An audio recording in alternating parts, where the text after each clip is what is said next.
right, welcome everyone. Today we're diving deep into the events leading up to World War II. Specifically how dictators rose to power and plunged the world into this massive conflict. We've got a fascinating mix of sources for this one. Historical overviews, first-hand accounts. Trying to get that 360-degree view, right? Exactly. Now, it's easy to get lost in the names and dates, but we're going to focus on the why. Yeah, how did Europe go from the devastation of World War I straight into an even bigger mess? Let's start with that first war's fallout.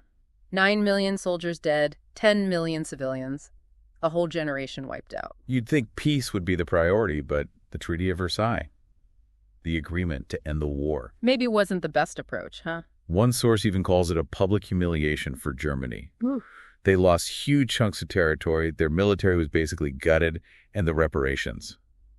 Just crippling. Imagine the resentment that would breed. You're reeling from war, then get punished for it. It's a recipe for instability, right? Germany was basically trying to build a house on a foundation of anger and economic hardship. And then, as if things weren't bad enough, the Great Depression hits. This wasn't just any recession. Global crisis. 25% unemployment in the U.S., 30% in Germany. Global trade just tanked. You can see how this desperation would make radical ideas more appealing. Yeah, people were desperate for solutions. Any solution, no matter how extreme. And that's where these dictators step in. Masters of propaganda they were. Oh, absolutely. Spinning stories that resonated with those who felt betrayed by the system. Each had their own style, their own brand of authoritarianism, like Mussolini in Italy. His March on Rome. Not a peaceful protest. A hostile takeover disguised as a popular movement. 1922, right. Right. He promised Italy a return to its former glory. Appealed to nationalism, longing for order, anxieties about the future. And there's Hitler. Exploited Germany's humiliation, their struggles, twisted it into this narrative of betrayal. Oh, very much so. Offered this poisonous solution rooted in anti-Semitism and racial purity. And he was so skilled at propaganda, those mass rallies built a cult of personality around himself. Presented himself as Germany's savior, the only one who could restore their pride and prosperity. And in the Soviet Union, Stalin. Total system redesign. Oh. Forced industrialization, collectivization, and, of course, the purchase. Eliminating any opposition. Brutal. Absolutely. He created a climate of fear and total control. Claimed these sacrifices were for the good of the Soviet Union to build a powerful socialist state. So you've got these powerful figures, each promising a way out of chaos. People are desperate. They listen. But it wasn't just charismatic leaders. Existing institutions failed to address the crises.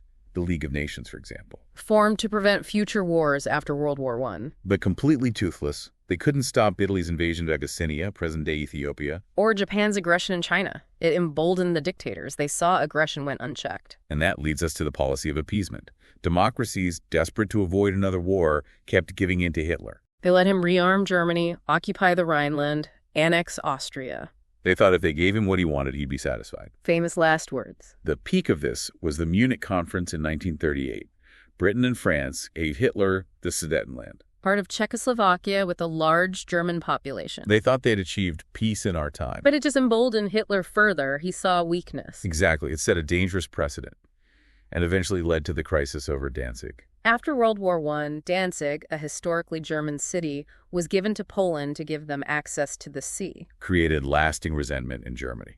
Hitler wanted it back. So tensions escalate in 1939, and then the Nazi-Soviet pact. On the surface, a non-aggression agreement between Nazi Germany and the Soviet Union. But secretly, they agreed to divide Eastern Europe between them. It was a shocking move.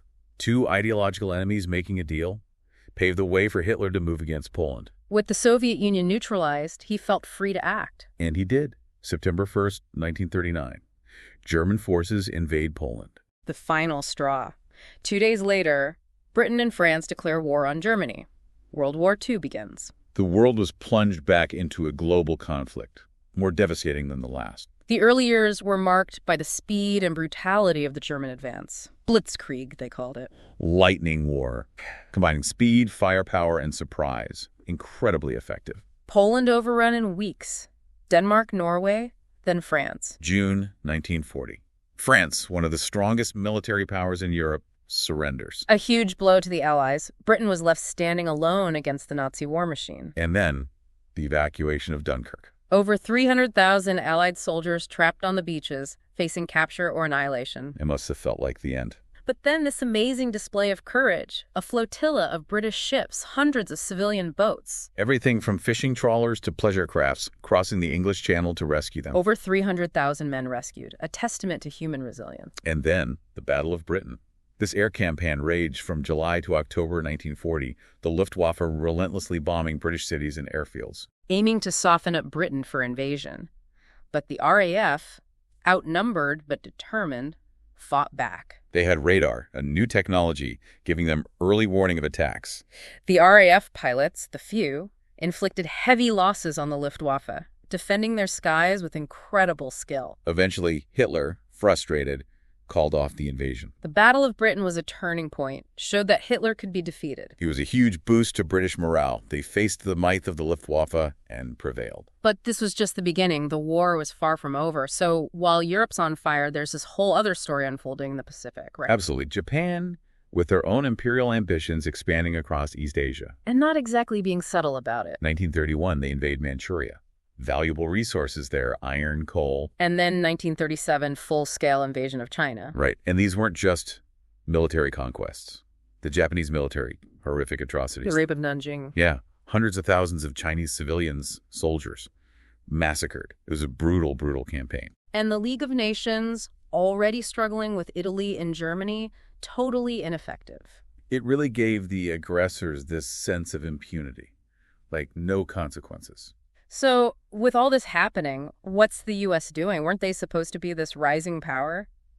Well, they were still dealing with the Great Depression, right? There was this strong isolationist feeling. Not wanting to get entangled in another foreign conflict. Exactly. A lot of Americans felt World War I wasn't their fight, didn't want to repeat that. Keep their heads down, focus on their own problems. Right. But as things in Europe get worse, the Nazi threat growing, President Roosevelt starts supporting Great Britain. At first, mostly economic aid. Yeah.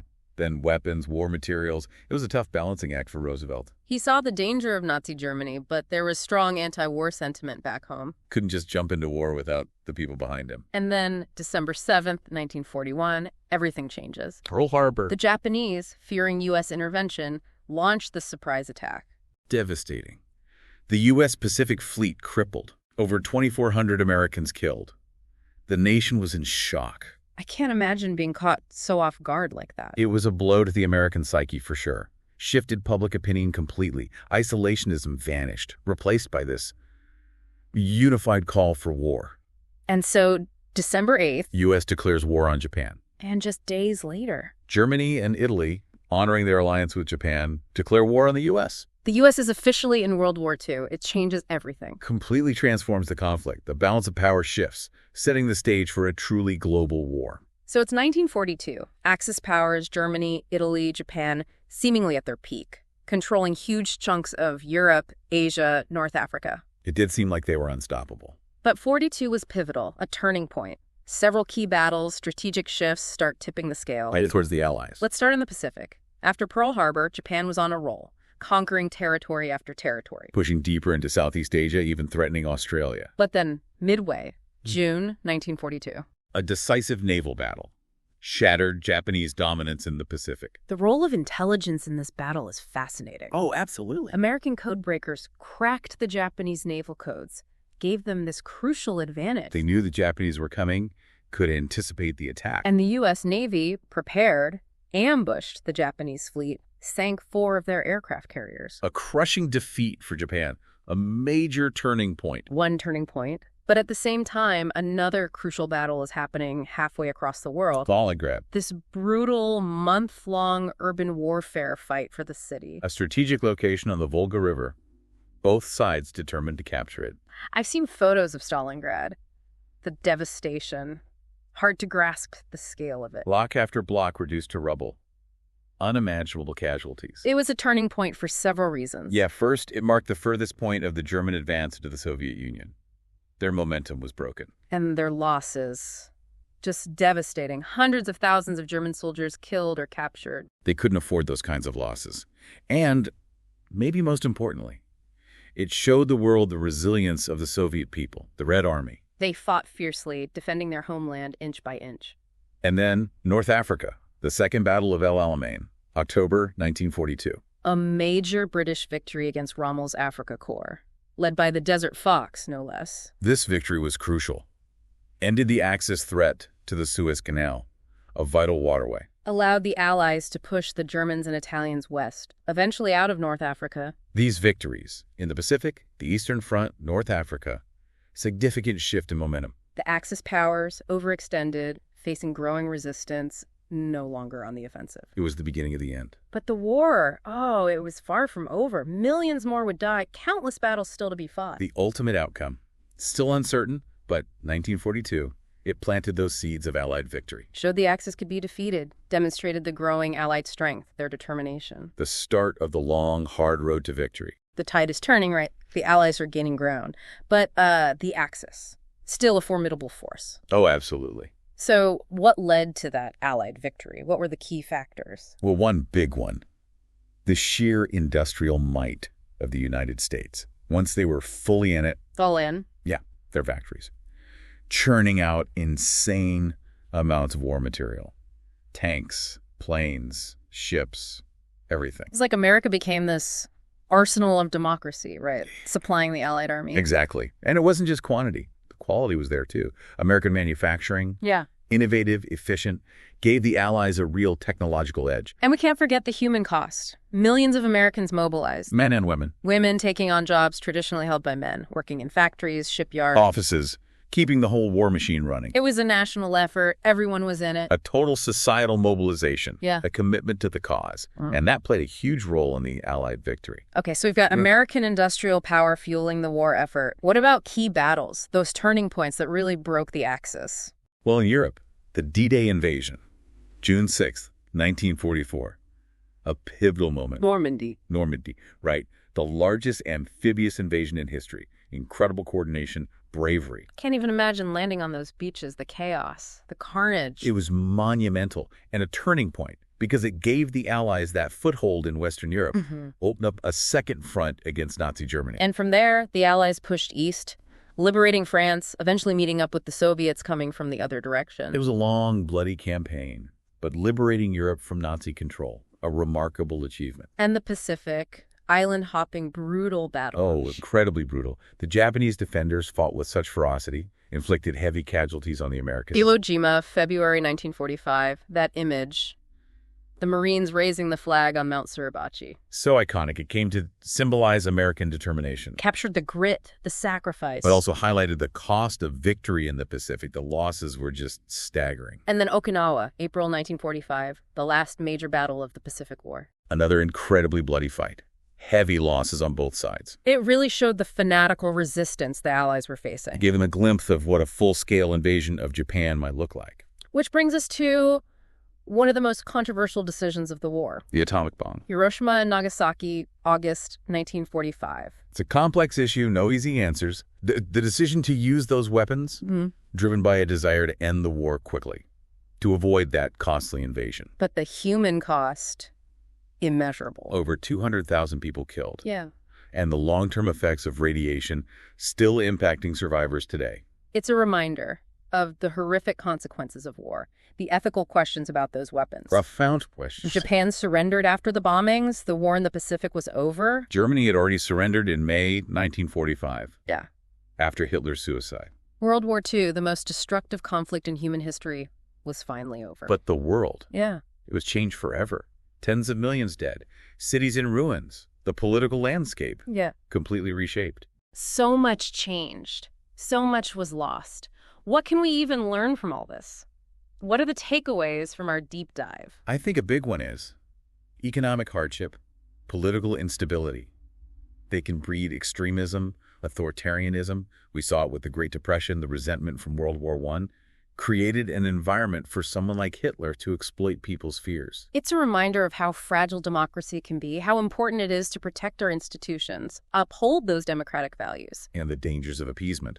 Avoiding conflict at any cost can sometimes backfire. Lead to an even bigger catastrophe. Standing up to aggression early on might be the only way to prevent a larger conflict, even if it means war. Tough choices. And ultimately, it's a reminder of the human cost of war. The scale of death and destruction in World War II, almost impossible to grasp. You have to remember those sacrifices.